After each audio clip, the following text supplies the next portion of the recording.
Students હવે ટોપિકમાં ત્રુટિ start કરીએ. જો બે જ મેઇન ટોપિક બાકી છે આ ચેપ્ટરમાં, ત્રુટિ અને સાર્થક સંખ્યાઓ. ત્રુટિ પર 3 વિડિયો તો બનશે મિનિમમ, પછી 2-3 વિડિયો સાર્થક અંકો પર બનશે, લગભગ પતી જશે હવે ચેપ્ટર. બરાબર, ચલો જો આપણે જ્યારે ભૌતિક પ્રયોગો કરતા હોઈએ, પ્રયોગશાળામાં જ્યારે એક્સપેરિમેન્ટ્સ ચાલતા હોય, સપોઝ કોઈ વસ્તુની લંબાઈ માપવાની છે, કોકનો વ્યાસ માપવો છે, કોકનું કદ માપવું છે, કોકનું ક્ષેત્રફળ માપવું છે, આ બધા માપ લેતા હોઈએ ને, ત્યારે એ માપનમાં જે જવાબ આવે, માપ જે આવે એ બહુ જ મહત્વનું હોય. હા, પહેલો પોઈન્ટ આવો ઇન્ટ્રોડક્શનમાં લખીએ કે ભૌતિક કાર્યમાં માપન મૂલ્ય અતિ મહત્વનું છે. સ્ટાર્ટિંગ તો આ રીતે કરી શકીએ. ભૌતિક કાર્યમાં અથવા ભૌતિક પ્રયોગોમાં માપન અતિ મહત્વપૂર્ણ છે અથવા તો અતિ મહત્વનો આધાર છે. Okay, done. જ્યારે આ માપન લેતી વખતે આપણને 3 નવા શબ્દો સાથે અટેચમેન્ટ લાગવું જોઈએ. 3 નવા શબ્દો આપણે શીખવાના છે ટૂંકમાં. એમ એ 3 શબ્દો વારંવાર આપણી સામે આવશે. ખબર પડી કયા 3 શબ્દો છે? જો બતાવો. માપન લેતી વખતે આ 3 શબ્દો સાથે આપણું પનારો પડશે. તો કયા 3 શબ્દો છે જોઈ લઈએ. સૌ પહેલો શબ્દ આવશે ત્રુટિ. માપનમાં ત્રુટિ આવશે. શું મતલબ ત્રુટિ? આમ તો ત્રુટિને અંગ્રેજીમાં એરર કહેવાય દોસ્તો, એરર. ત્રુટિ એટલે શું? ભૂલ નહીં. ભૂલ અલગ અને ત્રુટિ અલગ. ત્રુટિ એટલે એરર, ભૂલ એટલે મિસ્ટેક. તો મિસ્ટેક અને એરરમાં ફરક હોય છે. બરાબર, શું ફરક હોય છે જો સમજો. માપનમાં રહેલી અચોકસાઈને ત્રુટિ કહેવાય. કોને? માપનમાં રહેલી અચોકસાઈને ત્રુટિ કહેવાય. માપનમાં રહેલી અચોકસાઈ ને ત્રુટિ કહેવાય. માપન કોનું? કોઈ બી ભૌતિક રાશિનું. બીજો શબ્દ આવશે ચોકસાઈ. ટોટલ 3 શબ્દો સાથે આપણે ઓળખાણ કરવાની છે. ચોકસાઈ અને અંગ્રેજીમાં કહેવાય એક્યુરેસી. ચોકસાઈ એટલે શું? જો ભાઈ આપણો જે જવાબ આવ્યો એ સાચા જવાબની કેટલો નજીક છે એને ચોકસાઈ કહેવાય. સપોઝ કોઈ પ્રયોગમાં તમને એમ કહ્યું કે આ પેનની લંબાઈ શોધો. સપોઝ આ પેનની લંબાઈ છે 9.5 સેન્ટીમીટર. સાચો જવાબ આ છે. પણ તને સાહેબે કહ્યું કે બેટા પેનની લંબાઈ શોધતો, તો તારે આ પેનની લંબાઈ આવી 9.4 અને તારા ભાઈબંધને આ જ પ્રયોગ કરવા આપ્યો, તો તારા ભાઈબંધને જવાબ આવ્યો 9.3. તો બોલ બધું ચોકસાઈ ક્યાં છે? ઓકે, તો આ સમજ્યા તમે? સપોઝ આ પેન છે, તમને એની લંબાઈ માપવાનું કહ્યું પ્રયોગશાળામાં. સાહેબને સાચો જવાબ ખબર છે 9.5 છે, પણ સાહેબે તને કહ્યું તું પ્રયોગ કર બેટા આની લંબાઈ લઈ. તો આની લંબાઈ તારે આવી 9.4 સેમી અને તારે ભાઈબંધને આવી 9.3 સેમી. તો બંનેમાંથી ચોકસાઈ ક્યાં વધારે છે?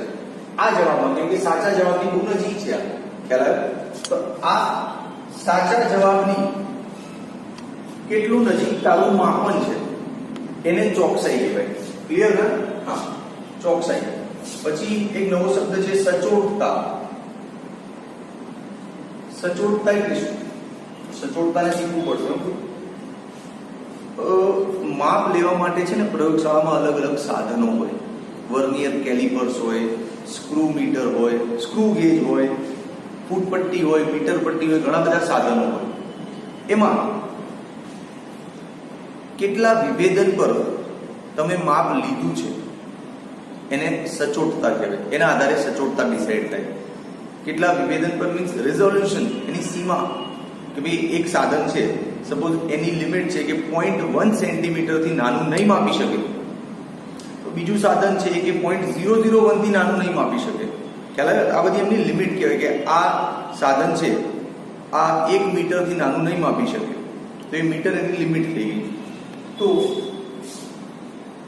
કેટલા વિભેદન પર માપ લીધું છે, વિભેદન અથવા તો સીમા, એને શુદ્ધ અંગ્રેજીમાં રિઝોલ્યુશન કહીએ આપણે,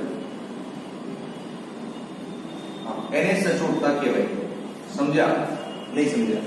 ચલ દે, તને એક પ્રયોગ કરવા આપ્યો સપોઝ કે સાચું મૂલ્ય છે 3.578, આ સાચું મૂલ્ય છે, અને તે પ્રયોગ કર્યો આવા સાધન વડે કે જેનું વિભેદન 0.1 સેન્ટીમીટર છે. એનો મતલબ કે આ સાધન 0.1 સેન્ટીમીટર થી નાનું નહીં માપી શકે. અહીંયા એની લિમિટ આવી જશે, એની પર એટલા જ અંકનો દેખાશે, આનાથી નાના અંકન જ નહીં હોય તો શું માપીશ, હે ને? અને એ માપ લીધું તો તારો જવાબ આવ્યો 3.5 સેમી.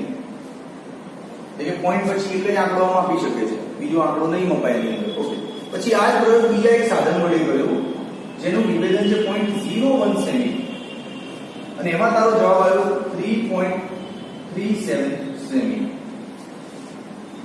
ખબર પડી કે આ સાધન છે ને પોઈન્ટ પછીના 2 અંકો સુધી માપી શકે, એટલું નાનું માપી શકે. તો જો એમાં પોઈન્ટ પછી 2 અંકો સુધીનું માપ આવ્યું, એટલે આ માપ વધારે સચોટ છે, આ માપની સચોટતા વધારે છે, પણ આ માપની ચોકસાઈ વધારે છે. જો આ નજીક છે, સાચાની બહુ નજીક છે. સાચા જવાબમાં શું છે? 3.5 છે. ચાલ અહીંયા 6 લઈ લે તારી ટેગ બુકમાં, જે રેફરન્સ બુકમાં એમાં 6 હશે લગભગ. આ 3.6 છે અને 3.5 છે, તો આની નજીક આ કહેવાય, એટલે આની ચોકસાઈ વધારે છે. પણ પોઈન્ટ પછી 2 અંકો સુધીનું જાણકારી આમાં મળે છે, એટલે આની સચોટતા વધારે છે. સમજો ચોકસાઈ અને સચોટતામાં ફરક? ચોકસાઈ એટલે સાચા જવાબની કેટલું નજીક છે, અને સચોટતા એટલે જવાબ કેટલો ડીપમાં જાણી શકાય. આમાં જો પોઈન્ટ પછી એક જ આંકડો જાણી શકાય, આમાં પોઈન્ટ પછી 2 આંકડા જાણી શકાય, એટલે આ જવાબ વધારે સચોટ કહેવાય. ક્લિયર? તું સમજ ને યાર સચોટતા. હું તને એમ કહું કે ભાઈ લાઇટની સ્પીડ 3×10⁸ છે, બરાબર? લાઇટની સ્પીડ 3×10⁸ છે, અને એ જગ્યાએ તને આવું તો લાઇટની સ્પીડ 2.999 છે. અચ્છા, એ જગ્યાએ આવું કહું તો લાઇટની સ્પીડ 2.999,854 છે. બોલ, શું આમાં સચોટ જવાબ કયો છે? આ સચોટ છે સૌથી, કેમ કે આમાં પોઈન્ટ પછી 6 આંકડાઓ સુધીનું ઝીણું નોલેજ આપણને મળી ગયું છે, 854 સુધી. આ ઓછો સચોટ છે, કેમ કે આમાં પોઈન્ટ પછી આંકડાઓની માહિતી જ નથી. આમાં પોઈન્ટ પછીના 3 આંકડાઓ જાણવા મળ્યા. ખ્યાલ આવ્યો? એટલે તારો જવાબ કેટલો ડીપ છે, એને સચોટતા કહેવાય. ક્લિયર? તો આ સ્ટાર્ટિંગ થયું ત્રુટિના ટોપિકમાં. શરૂઆતના 3 શબ્દોનું તને જ્ઞાન હોવું જોઈએ. ત્રુટિ એટલે માપનમાં રહેલી અચોકસાઈ, ચોકસાઈ એટલે સાચા જવાબની કેટલું નજીક તારો જવાબ છે એની ચોકસાઈ કહેવાય. સચોટતા એટલે કેટલું અંદર સુધી માપી શકે પોઈન્ટ પછીથી, એને એની ચોકસાઈ કહેવાય. એ ચોકસાઈ જો વિભેદન સીમા ના આધારે ચોકસાઈ નક્કી થાય. બરાબર? ક્લિયર? ઓકે, હવે ત્રુટિના પ્રકારો. ત્રુટિ કેટલા પ્રકારની હોઈ શકે? આપણે 3 નવા શબ્દ જોયા ને, ત્રુટિ, ચોકસાઈ અને સચોટતા. એમાં ત્રુટિ ઉપર ડિસ્કશન લાંબી ચાલશે આપણી. બરાબર? 2-3 વિડીયો આવી જશે આની પર, ચિંતા નહીં કરતો, એકદમ ડીપમાં જઈને શીખીશું આપણે. ત્રુટિ 2 પ્રકારની હોય દોસ્ત, વ્યવસ્થિત ત્રુટિ અને અવ્યવસ્થિત ત્રુટિ. ત્રુટિના 2 પ્રકાર,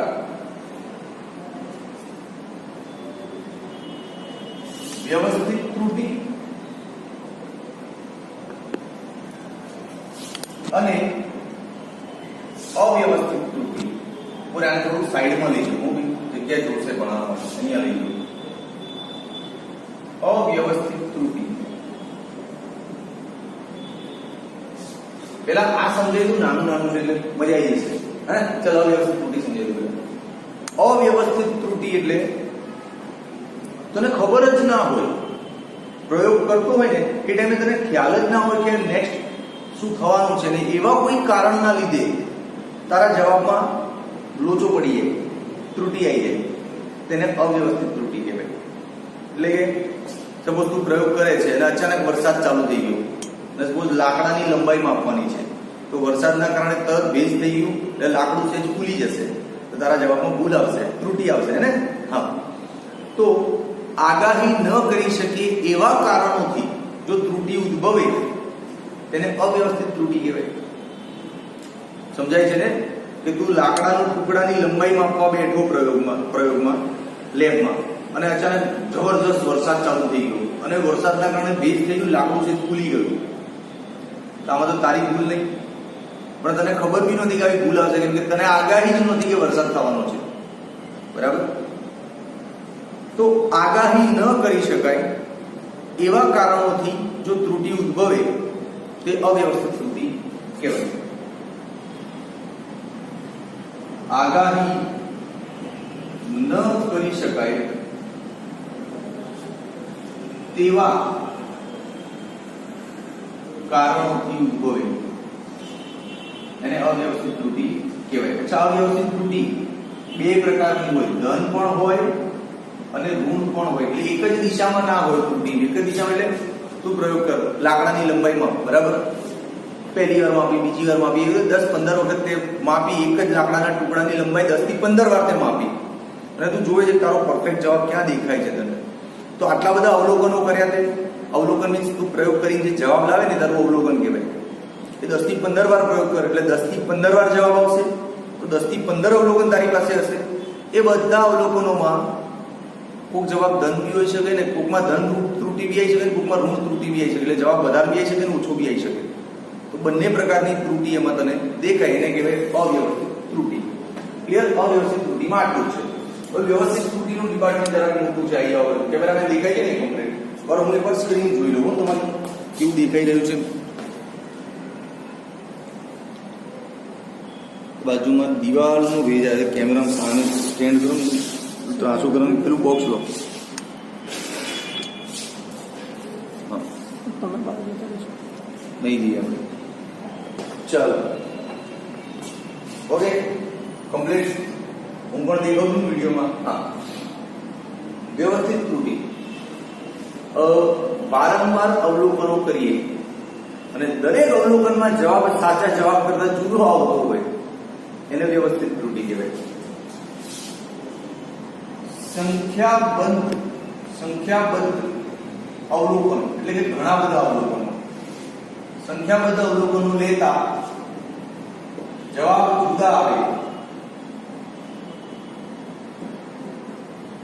તો એવી ત્રુટિને વ્યવસ્થિત ત્રુટિ કહેવાય. અચ્છા, વ્યવસ્થિત ત્રુટિ એક જ દિશામાં હોય. પેલા જેમ નહીં કે ડબલ ધન હોઈ શકે, ઋણ એવું નહીં, એક જ દિશામાં હોય. કાં તો ધન હોય અથવા તો ઋણ એટલે નેગેટિવ હોય. ક્લિયર? અચ્છા, અવ્યવસ્થિત ત્રુટિ ઉદ્ભવવાના 3 પરિબળો છે. હવે એની પર ખાસ વાત કરીએ. સારા છે પરિબળો, લખવાનું છે એ સ્ટોરી ટાઈપ એટલે સમજાઈ દઉં છું. અવ્યવસ્થિત ત્રુટિ કેમ ઉદ્ભવે એના 3 કારણો. પહેલું કારણ સાધનની ત્રુટિ. તો સાધન તારું લોચાવાળું હોય, બગડી ગયેલું હોય તો પ્રયોગના જવાબમાં ત્રુટિ આવશે. પછી પ્રયોગ પદ્ધતિની ત્રુટિ, સમજાવું શું છે પ્રયોગ પદ્ધતિના કારણે ત્રુટિ. ત્રીજું વ્યક્તિગત ત્રુટિ. વ્યક્તિગત તો ત્રણેયનો મતલબ સમજાવો. હવે સાધનની ત્રુટિ એટલે શું? તે ક્યારેક વજન કાંટા પર ઉભા રહીને વજન કર્યું છે તારું? કર્યું છે ને? પેલા બેઠા હોય અંદર રોડ ઉપર, 2 રૂપિયા આપો અને વજનિયા પર આમ ઉભા રહી એટલે દેખાય, ઓ બાપરે 70 કિલો, કાલથી ખાવાનું બંધ. બધું આવું બોલું 80 કિલો, કાલથી દૂધ પીવાનું બંધ. તો વજન કર્યું છે ને? એ વજન કાંટા પર તું ઉભો રહે ને એટલે જોજે પેલો કાંટો 0 પર હશે તો એ સાધન ઓકે છે. 0 પર છે, જેવું તું એની પર ઉભો રહીશ એટલે કાંટો દેખાડશે 60 કિલો. એટલે તને ખબર પડે તારું દળ 60, વજન 60 કિલો છે. બરાબર? ઓકે. પણ તું ઉભો રહેતા પહેલા તે જોયું નહીં અને એનો કાંટો ઓલરેડી 5 કિલો પર જ હતો, કેમ કે સાધનમાં ખરાબી છે. એનો જે કાંટો 0 પર હોવો જોઈએ એની જગ્યાએ 5 પર હોય તો તારું વજન હવે 60 નહીં બતાવે, સીધું 65 બતાવશે. એટલે તું શું સમજીશ? ઓ બાપરે 65 થઈ ગયું, પણ એકચ્યુઅલી ભૂલ છે 5 કિલોની. તે ધ્યાન રાખ્યું નહીં, સાધનનો આંકડો 0 પર હતો નહીં યાર. સમજો? તો આને કહેવાય સાધનની ત્રુટિ. જેમ કે ફૂટપટ્ટી હોય, આપણે 5મા ધોરણમાં ફૂટપટ્ટી ખરીદી હોય ને 8મા ધોરણ સુધી એને વાપર કરીએ, મારવાડી કંજૂસની જે મારી એમ તો મારવાડી યસ 5મા ધોરણમાં તે ફૂટપટ્ટી લીધી, પેલી પ્લાસ્ટિકની આવે ને નાની, અને 8મા ધોરણ સુધી વાપર કરતા ફૂટપટ્ટીનું જે કિનારી હોય ને છેડો એ ઘસાઈ જાય એટલે ત્યાં 0 બરાબર દેખાતો ના હોય. પછી તારે ફૂટપટ્ટીથી કે માપવાનું છે તો એમાં ત્રુટી આવશે કેમ કે એનો 0 ઘસાઈ ગયો છે જે પ્રોપર તને દેખાતો નથી. તો સાધનમાં ત્રુટી હોય, ઘણી બધી ત્રુટી સાધનના કારણે ઉદ્ભવતી હોય છે. જેમ કે થર્મોમીટર છે એ ઉકળતા પાણીનું ટેમ્પરેચર 100 ડિગ્રી બતાવવું જોઈએ પણ કદાચ થર્મોમીટર 104 બતાવતું હોય એનો મતલબ થર્મોમીટરમાં ભૂલ છે 4 સેલ્સિયસની. બરાબર? ઓકે. તો એ થઈ ગઈ સાધનની ત્રુટી. સમજાયું આપ લોકોને? ઓકે. હવે પ્રયોગ પદ્ધતિની ત્રુટી. પ્રયોગ પદ્ધતિ એટલે તમને જે તમારા મેન્ટોર કે કોચ કે સરે જે શીખવાડી હોય કે આ પ્રયોગ આ રીતે કરવાનો પણ તમે એ પદ્ધતિને ફોલો ના કરો, ડાકોડિયા મારો તો ચાલે? તો ભૂલ આવે ને, બિલકુલ આવે, ત્રુટી આવે એમાં. જેમ કે સિમ્પલ છે, થર્મોમીટર વડે ટેમ્પરેચર માપવું હોય તો તમને શીખવાડ્યું છે થર્મોમીટરને પ્રોપર આમ કોન્ટેક્ટમાં રાખજો તો સાચું તાપમાન બતાવશે. પણ તમે શું કરો, થર્મોમીટરને આમ અડાડતો ખાલી આમ આટલું આમ, બે યાર તાપમાન તો આવતું નથી, તો ભાઈ હલકું અડાડ ને આમ થોડું કેમ અડાડે છે? સમજો? હા, તો આને કહેવાય પ્રયોગ પદ્ધતિની ત્રુટી. આવી ભૂલો કરો તમે. અથવા તો ઘણા પૂર્વાગ્રહ હોય. પૂર્વાગ્રહ એટલે પહેલેથી ખબર હોય કે આનો જવાબ આવો જ આવશે. એવા લોકો તો ખાસ હેરાન થાય, એમને તો બહુ ત્રુટી આવે. કેમ કે પ્રયોગ પદ્ધતિ છે, સપોઝ કે ફૂટપટ્ટી પર આમ અંકન છે ને આમ વચ્ચેથી આમ નજર રાખવાની, અહીંયા સ્કેલ છે આમ નજર રાખીને જોવાનું તો સાચો જવાબ દે. પણ ઘણા લોકો શું આમ ત્રાસું જોવા તો જવાબ છે ખસેલો દેખાય. ઘણા લોકો આમથી જોડે ડાબી બાજુ, તો આ પણ પ્રયોગ પદ્ધતિની ભૂલ છે. ક્લિયર? વ્યક્તિગત ત્રુટી.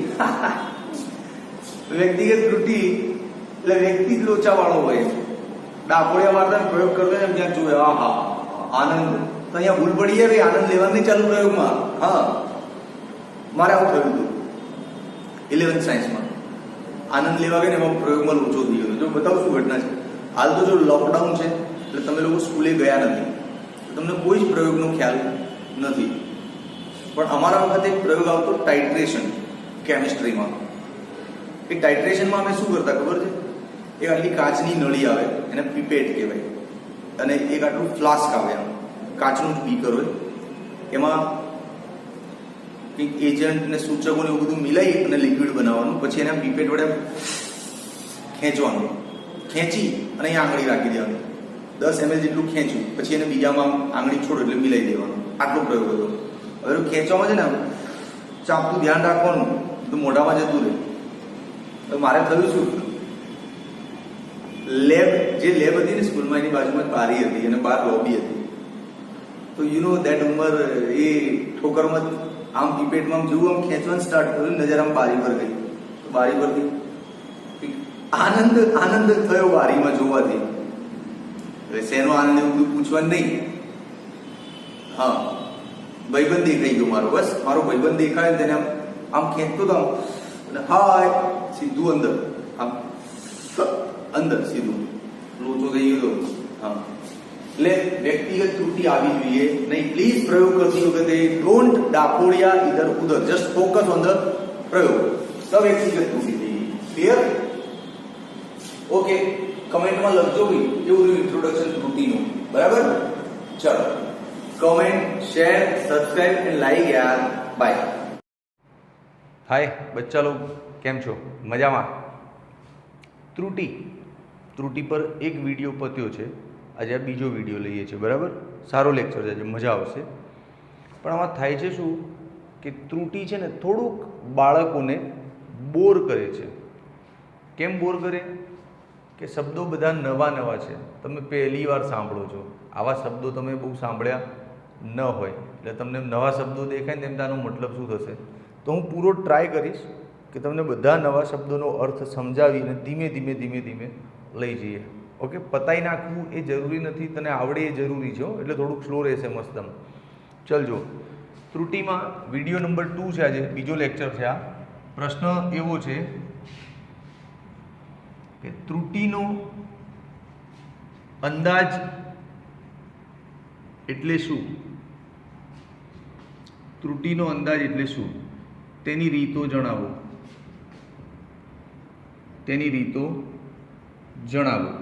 ઓકે, જુઓ, ત્રુટિનો અંદાજ. સૌ પહેલાં તો આ સમજાવી દઉં.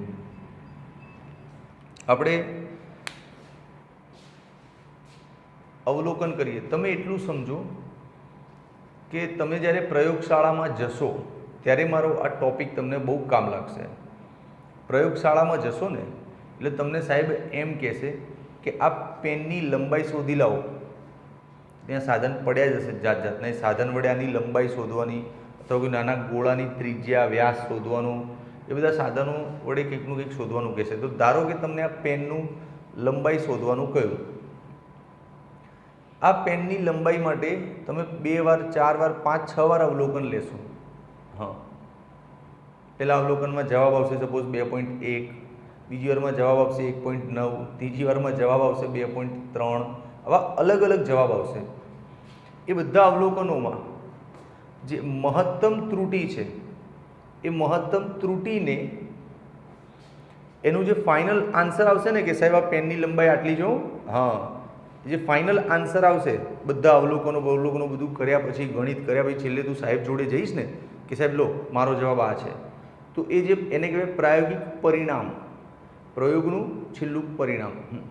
તો પ્રયોગના છેલ્લા પરિણામ સાથે આ જે અવલોકનો આવ્યા હતા તારા એમાં રહેલી મહત્તમ ત્રુટિ એ બંનેને જોડે દર્શાવવા, એટલે કે ત્રુટિનો અંદાજ કાઢવો.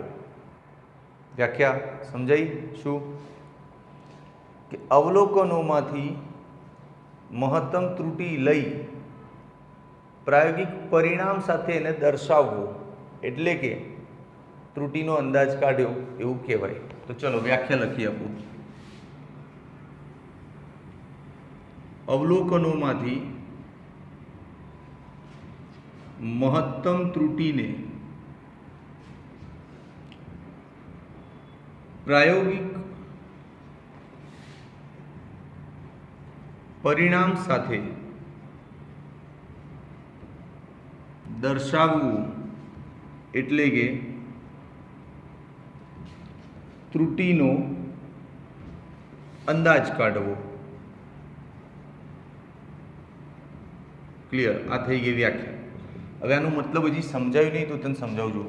દાખલા તરીકે આ પેન છે તારી, એની લંબાઈ તારે આવી 3, ફાઇનલ જવાબ 3 આવી, પણ તને એમ શંકા છે કે સાહેબ થોડીક ભૂલ હોઈ શકે, તો એ ભૂલને તારે લખવી પડે ને બાજુમાં +or -0.2.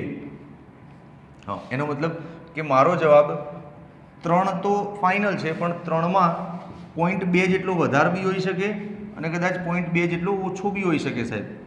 એટલે મારો જવાબ 3.8 થી 2.8ની વચ્ચે છે મારો જવાબ. સમજો? આને કંઈ ત્રુટિનો અંદાજ કાઢ્યો તમે. આ પ્રયોગનું પરિણામ અને આ મહત્તમ ત્રુટિ. સમજ્યા કે નહીં?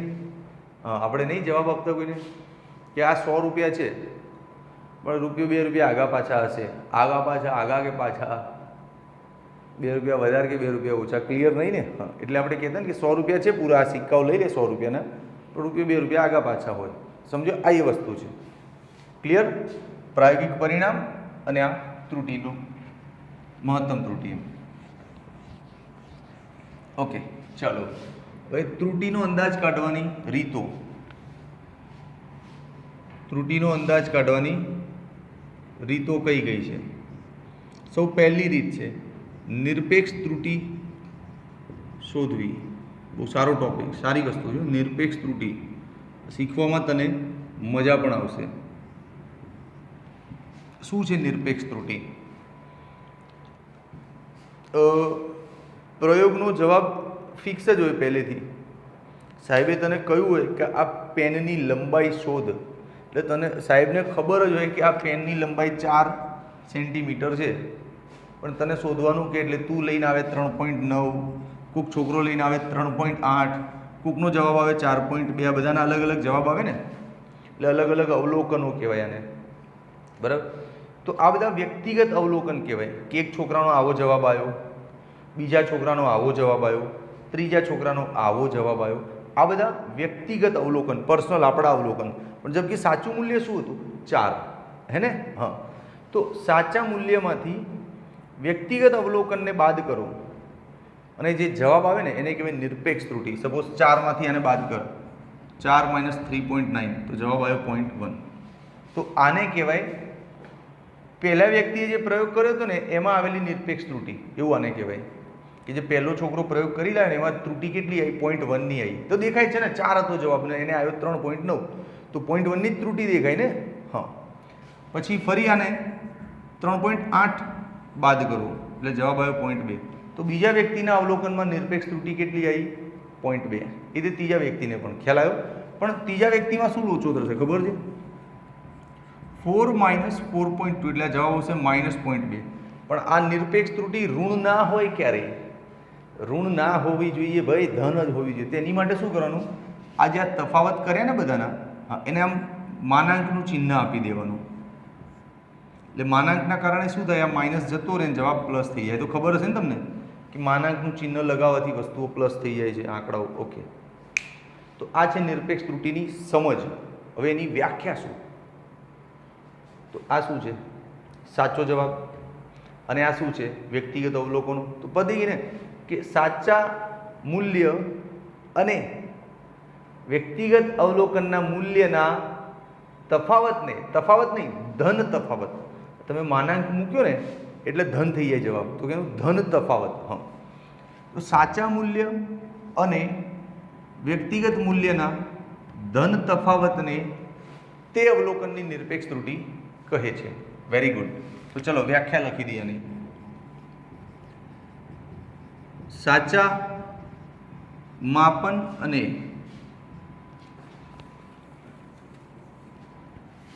વ્યક્તિગત અવલોકન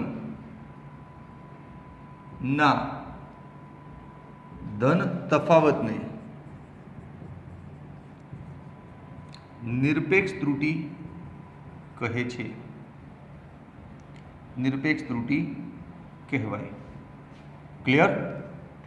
અચ્છા, હવે ઘણી વાર શું હોય ખબર છે કે સાહેબે તને આ પેનનું માપ શોધવાનું કહ્યું, સાહેબને જવાબ ખબર જ છે 4 છે, એટલે સાહેબ તને કહી દેશે કે ભાઈ આનો જવાબ 4 છે, હું તું તારો પ્રયોગ કર અને નિરપેક્ષ ત્રુટિ કાઢ. એટલે તે શું કર્યું? સાહેબનો જવાબ તો તને યાદ જ છે કે ભાઈ આની લંબાઈ 4 છે, પણ તે જે સાધન વડે માપી એમાં તારો જવાબ આવ્યો 3.8. ક્લિયર? એટલે તને નિરપેક્ષ ત્રુટિ શોધવાનું કે સાહેબ, તો તું શું કરીશ કે સાહેબના લીધેલા સાચા જવાબ અને તારા જવાબની બાદબાકી કરીને એવું કહીશ કે સાહેબ 0.2 જેટલી ત્રુટિ આવે છે મારે, હું મારા સાધનમાં કા મારી મેથડમાં કા મારામાં એવી કોઈ તકલીફ છે જેના કારણે મારો જવાબ 3.8 આવે છે, 4 નથી આવતો સાહેબ. તો નિરપેક્ષ ત્રુટિ આ રીતે શોધવાની હોય, બરાબર. પણ પ્રોબ્લેમ ક્યારે થાય? જ્યારે સાહેબ તને જવાબ જ ના કહે તો તું શેમાંથી બાદ કરે?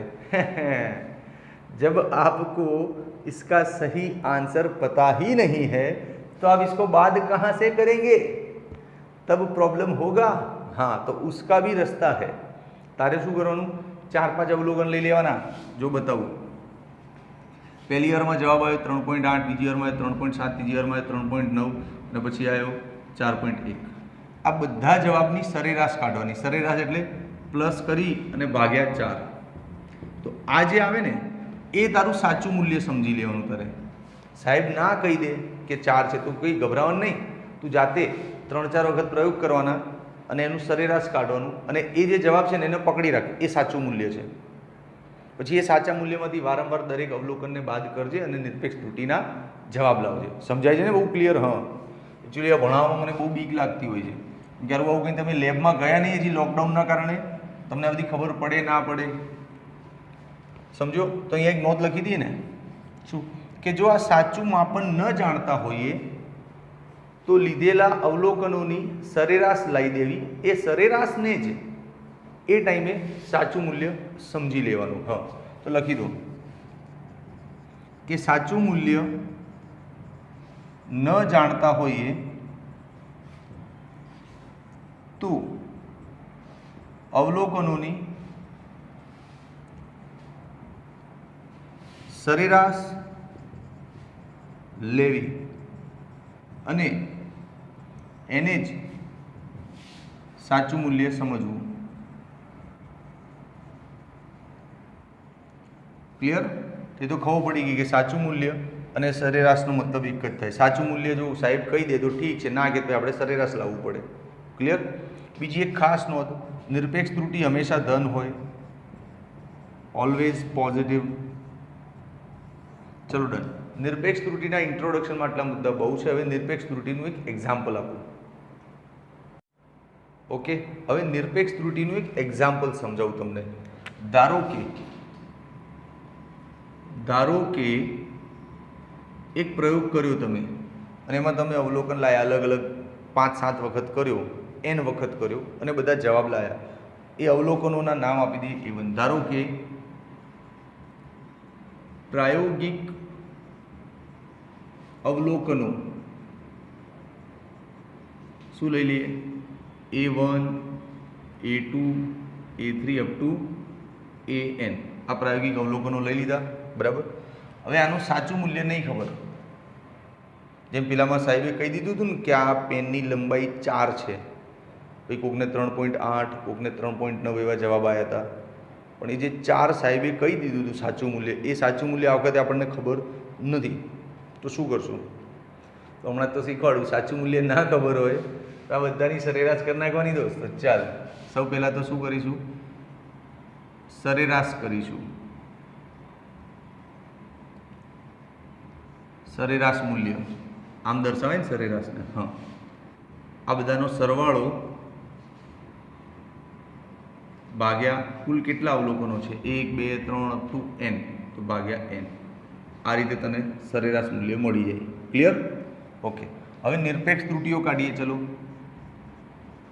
તો પ્રથમ અવલોકનમાં નિરપેક્ષ ત્રુટિ કેટલી આવી? પ્રથમ અવલોકનમાં નિરપેક્ષ ત્રુટિ, પછી એ રીતે બીજા અવલોકનમાં, એ રીતે ત્રીજામાં, ચોથામાં અને અંતે nમાં અવલોકનમાં નિરપેક્ષ ત્રુટિ.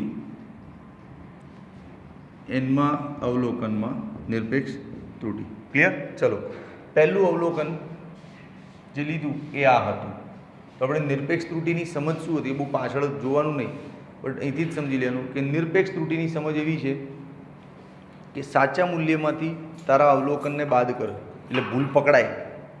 સાચો જવાબ 4 છે અને તારો જવાબ 3.8 છે, તો બાદબાકી કર ને તો ખબર પડે ને, 0.2 કા ભૂલ હૈ. હા, તો આ સાચા મૂલ્યમાંથી આને બાદ કરી દેવાનું. તો A12 માઇનસ A1. અચ્છા, માનાંક રાખવાનો. હા, અચ્છા, આનું સંજ્ઞા શું બને છે? Delta A. આની સંજ્ઞા શું છે? Delta A. નિરપેક્ષ ત્રુટિની સંજ્ઞા છે ડેલ્ટા A1. એટલે કે પહેલી વાર જે અવલોકન લેવાયું હતું, પહેલી વાર જે પ્રયોગ થયો હતો એમાં આટલી ત્રુટિ આવી છે, નિરપેક્ષ ત્રુટિ. ક્લિયર? પછી બીજા અવલોકનમાં A12 minus A2, delta A2. પછી અપ ટુ n સુધી જાઓ તમે, એટલે A12 minus AN, delta AN. આ બધી થઈ ગઈ નિરપેક્ષ ત્રુટિઓ દોસ્ત. ખબર પડી? આ સપોઝ થઈ ગયો તારો 4 માઇનસ 3.8, એટલે આ જવાબ થઈ ગયો 0.2. એ રીતે સમજ આને. હા, આંકડાઓથી યાદ રહેશે. ક્લિયર? તો નિરપેક્ષ ત્રુટિની સમજણ તમને મળી ગઈ છે. હવે બીજો પોઈન્ટ છે સરેરાશ નિરપેક્ષ ત્રુટિ. આ તો ઇઝી છે, નાના છોકરા જેવું છે યાર, આમાં શું ભણાવું? સરેરાશ નિરપેક્ષ ત્રુટિ. આ જે નિરપેક્ષ ત્રુટિઓ આવી ને બધી, એની સરેરાશ કાઢ. સરેરાશ એટલે બધાનો સરવાળો ભાગ્યા n. હા, તો ચલો, સરેરાશ નિરપેક્ષ ત્રુટિ એની સંજ્ઞા બનાવવી પડશે દોસ્ત. આમ આ નિરપેક્ષ ત્રુટિ અને આ બધાની સરેરાશ એમ. હા, રાઈટ, ચાલે. ઓકે, તો આ બધાનો સરવાળો કરી દે. Delta A1 plus delta A2 up to delta AN ભાગ્યા. આને કહેવાય સરેરાશ નિરપેક્ષ ત્રુટિ. આ ત્રુટિનો અંદાજ કાઢવાની રીત છે. પહેલી રીત હતી નિરપેક્ષ ત્રુટિ, બીજી રીતમાં છે સરેરાશ નિરપેક્ષ ત્રુટિ. હવે ત્રીજી રીત અહીંયા દેખાશે કેમેરામેન? પાક્કું? તો જો ત્રીજી રીત, ત્રીજી રીતમાં છે સાપેક્ષ ત્રુટિ. હવે ઇઝી જો પતી જવાયું. સાપેક્ષ ત્રુટિ, ઘણીવાર આને આંશિક ત્રુટિથી પણ કહેવાય, આ નામથી પણ પૂછાય, આંશિક ત્રુટિ. ઓકે, સાપેક્ષ ત્રુટિ કઈ રીતે મળશે? આનો અને આનો ગુણોત્તર. હા, યસ, આનો અને આનો ગુણોત્તર. હવે આનું નામ શું છે? સરેરાશ નિરપેક્ષ ત્રુટિ અને સરેરાશ મૂલ્યના ગુણોત્તર ને, વેરી ગુડ. તો લખો વ્યાખ્યા. સરેરાશ નિરપેક્ષ ત્રુટિ અને સરેરાશ મૂલ્યના ગુણોત્તરને સાપેક્ષ અથવા તો આંશિક ત્રુટિ કહેવાય. ડન. સૂત્ર તો આનો અને આનો ગુણોત્તર કરવાનો છે ભાઈ. ચલો કરો. નિરપેક્ષ ત્રુટિઓની સરેરાશ અને સરેરાશ મૂલ્ય. અચ્છા, આ સાપેક્ષ ત્રુટિની સંજ્ઞા આવું છે, આવું ડેલ એ. ડેલ પણ કહે છે, ઘણા જણાને સ્મોલ ડેલ્ટા પણ કહે છે. બધાની પોતપોતાની ઈચ્છા હોય. આર્યું લે. ક્લિયર? હવે છેલ્લું છે પ્રતિશત ત્રુટિ. પ્રતિશત ત્રુટિ ટકા, 2% દર્શાવવાનું. કહી દે ગુણ્યા 100 કરી દેવાનું, ગુણ્યા 100. તો સાપેક્ષ ત્રુટિને ટકામાં દર્શાવે, એટલે આ જવાબને ગુણ્યા 100 કરી દઉં તો જે મળે ને એને કહેવાય પ્રતિશત ત્રુટિ. તો લખી દો. સાપેક્ષ ત્રુટિને ટકામાં દર્શાવતા, સાપેક્ષ ત્રુટિને ટકામાં દર્શાવતા પ્રતિશત ત્રુટિ મળે. તો આને ટકામાં દર્શાવી દો. 100 વડે જ ગુણવાના ને ખાલી, બીજું તો શું હોય ટકામાં દર્શાવવા માટે. જો ભાઈ, આ બધી જાણકારી તને આપી દીધી. હવે તું સમજ, આ થિયરી છે. એકચ્યુઅલી આ થિયરી છે અને મેં એને દાખલાની જેમ ભણાવવાનો ટ્રાય કર્યો છે. હવે તારે એવું તો વિડીયો પોઝ કર, પાણી વાણી પીતો. હવે આનો એક મસ્ત લાઈવ દાખલો લઈ લો હાલને હાલ, એટલે તારું આખો મસ્ત રિવાઇઝ થઈ જાય. આવો ને આવો દાખલો બેઠી આ જ પેટર્નથી આખો એક દાખલો લઈએ. ચોપડીનું કંઈક ઉદાહરણ છે, આપણે લઈએ. ચલ તું પાણી પીને આવતો રહે. બાળકો આનો સ્ક્રીનશોટ લઈ લો. તમને જે રેફરન્સ બુક આપી છે વાંચવા એ તો છે જ, પણ આ સરળ પડશે. આ રીતે લખશો સ્કૂલ પરીક્ષામાં તોય ચાલશે, પૂરા માર્ક્સ મળશે. આનું સ્ક્રીનશોટ લઈ લો. ચલો 1, 2 and 3. ઓકે, જો હવે એક લાઈવ એક્ઝામ્પલ લઈ લઈએ એટલે તને ખ્યાલ આવી જાય. જો પ્રશ્ન શું કહે છે દેખાય છે ને પ્રોપર કેમેરામેન? આ ઉદાહરણ 2.7 છે, નોંધી લેજો. પછી તમે પાછળથી એમ કહો સાહેબ ઉદાહરણ બાકી રહી ગયું, આની અંદર આવી ગયું, નોંધી લેજો. ઉદાહરણ 2.7. સાદા લોલકના દોલનના આવર્તકાળનું માપન કરીએ છીએ. સાદા લોલકના દોલનનું આવર્તકાળ, વોટ ઇઝ ધીસ? આ બધા શબ્દોનો મતલબ શું થાય આપણી જિંદગીમાં?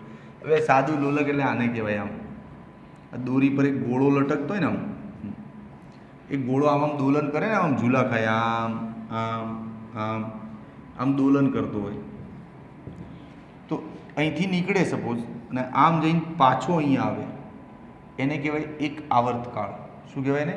એક આવર્તકાળ. તો એ ટાઈમનું માપન કરવાનું છે કે અહીંથી આમ જઈને પાછો આવે, એક પૂર્ણ દોલન કરીને આવે એ માટે કેટલો સમય લાગે. તો એ આવર્તકાળનું માપન કરવા માટે તમે પ્રયોગ કર્યો ધારો કે, અને પ્રયોગમાં તમને બધા અવલોકનો દર વખતે આવા મળ્યા. એકવાર જવાબ મળ્યો 2.63, યર 2.56, 2.42, 2.71 અને 2.80. આ બધા જવાબ આવ્યા. તો હવે આમાં નિરપેક્ષ ત્રુટિ શોધો, સરેરાશ નિરપેક્ષ શોધો, સાપેક્ષ ત્રુટિ શોધો અને પ્રતિશત ત્રુટિ શોધો. 4 પ્રકારનું શોધીને આપી દો. બરાબર? તો ચલો, પણ સૌ પહેલાં તકલીફ શું છે? તારું આ 2.63 છે, પણ તારે એને બાદ કરવાનું જ સાચા જવાબ. સપોઝ આ દાખલાનો સાચો જવાબ છે 2.91, પણ તારે દર વખતે આવા જવાબ આવ્યા છે. તો તું શું કરીશ? નિરપેક્ષ ત્રુટિ કાઢવા માટે 2.91માંથી આને બાદ કરીશ 2.63, અને ખબર પડશે ને કે સાહેબ આટલી ભૂલ છે, હે ને? પણ સાચો જવાબ જ તને નહીં ખબર, તારે તો અલગ અલગ અવલોકન આવ્યા છે. તો હમણાં જ મેં વાત કરી હતી કે આપણને જ્યારે સાચું મૂલ્ય ન ખબર હોય ત્યારે જેટલા બી અવલોકનો છે એ બધાનું સરેરાશ લઈ લે, અને એ જે આવે ને એને સાચું મૂલ્ય સમજીને આગળ વધવાનું. બરાબર? તો ચલો, સૌ પહેલાં સાચું મૂલ્ય ન જાણતા હોવાથી અમે આ બધાની સરેરાશ લઈ લઈશું સાહેબ. હા,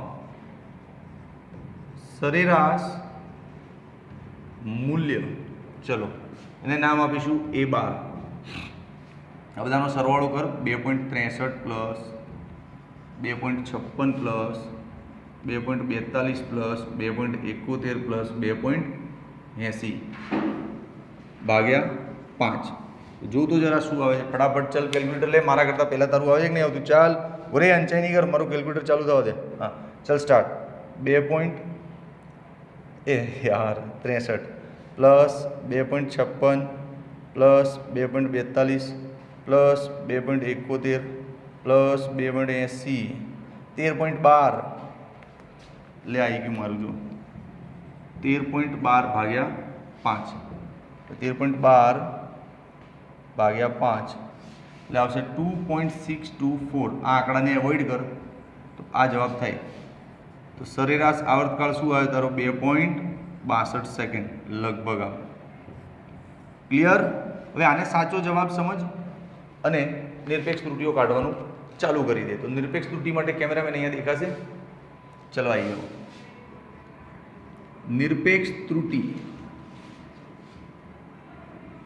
નિરપેક્ષ ત્રુટીઓ ચાલો પ્રથમ અવલોકનમાં કેટલી આવી જોઈ લઈએ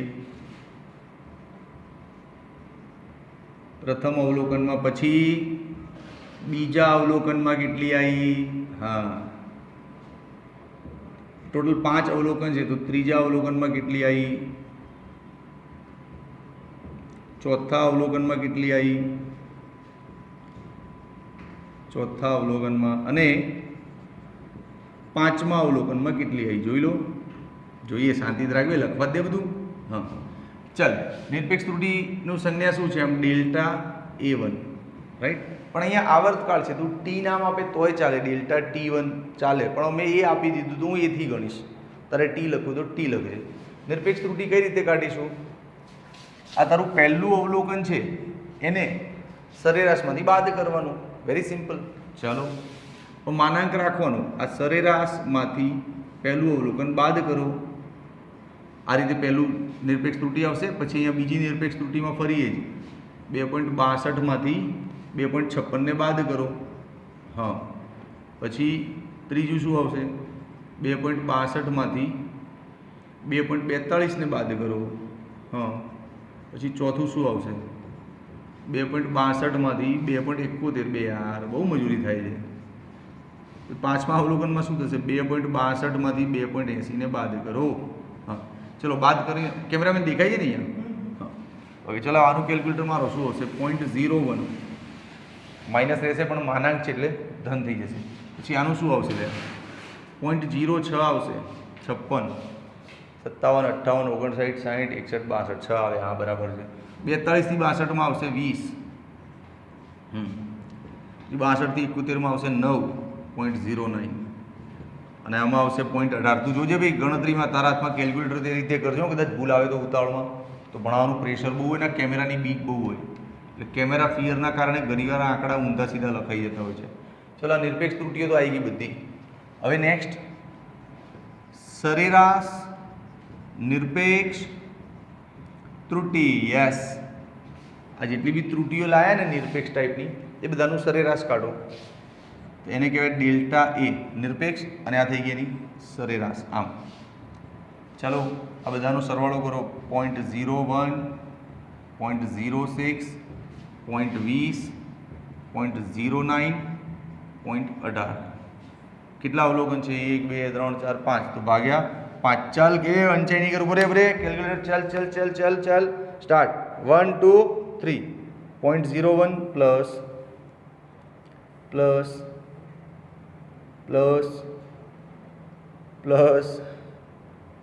0.54 આવી ગયું 0.54 ભાગ્યા 5 શું આવશે એટલે આવશે 0.108 હવે આ ત્રીજા આંકડાને એવોઇડ કરશો ને તો 5 થી મોટો છે એટલે અહીંયા એક વધી જશે ખબર છે ને આ તો 10માં ભણ્યા જશો આવું બધું તો એટલે આ થઈ જશે 0.11 આવી ગઈ સરેરાશ નિરપેક્ષ ત્રુટી ક્લિયર હવે નેક્સ્ટ શું આવશે તો અહીંયા જગ્યા છે અહીંયા લખી દઉં ને મસ્ત જો નેક્સ્ટ છે સાપેક્ષ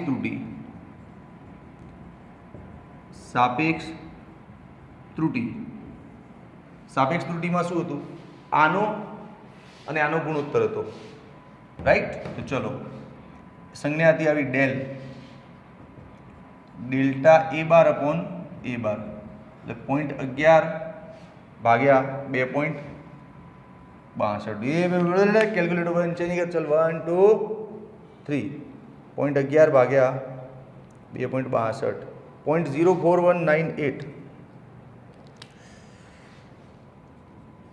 0.04198 બહુ થઈ ગયું, બહુ દૂર નહીં જવાનું, આ બધું ભૂલી જા એટલે આવશે 0.042 લગભગ આવી ગઈ સરેરાશ સાપેક્ષ ત્રુટિ. ક્લિયર? હવે છેલ્લું છે પ્રતિશત ત્રુટિ. ઇઝી લાગ્યું ને બાળકો? હા તો લખજો કમેન્ટમાં કે સાહેબ ઇઝી લાગ્યું. પ્રતિશત ત્રુટિમાં આને ખાલી 100 વડે ગુણવાનું. યસ, ડેલ્ટા એ ગુણ્યા 100% ઇઝ ઇક્વલ્સ ટુ 0.042 ગુણ્યા 100%. તો જો 0.042 ગુણ્યા 100 આવડે છે ડાયરેક્ટ. હવે તને બતાવું છું 4.2% ત્રુટિ છે આ પ્રયોગમાં. 4.2% ત્રુટિ આવી. બોલો સમજાયો આખો દાખલો? થિયરી સાથે કમ્પ્લીટ મેચ થાય છે ને? આવી થિયરી ભણ્યા ને એવો જ દાખલો ભણ્યા આપણે. ક્લિયર? તો કમેન્ટમાં લખો કે સાહેબ દાખલો સ્ક્રીનશોટ લેવો છે. પહેલાં સ્ક્રીનશોટ લઈ લો. ચલો બરાબર, ચલો ભાઈ સ્ક્રીનશોટ લઈ લો. લઈ લીધો ને સ્ક્રીનશોટ? હવે જો બાળકો, તમને વિડીયોમાં મજા આવી હોય તો કમેન્ટમાં લખો કે સાહેબ મજા આવી છે, તો અમારો શું જોશ વધે. તો નેક્સ્ટ વિડીયોમાં હજી ડબલ તાકાતથી, ડબલ એનર્જીથી, નવા નવા આઈડિયાઝથી આવું. બરાબર? ત્રુટિ કન્ટિન્યુ છે, હજી 2-1 વિડીયો જેવું લાગશે પણ મસ્ત રીતે બતાવી દઈશું. ક્લિયર? હવે તમને જે રેફરન્સ બુક આપી છે ને એમાં આના જેવા 3-4 દાખલાઓ છે નીચે, પ્રેક્ટિસ કરજો, આવડી જશે. બાય.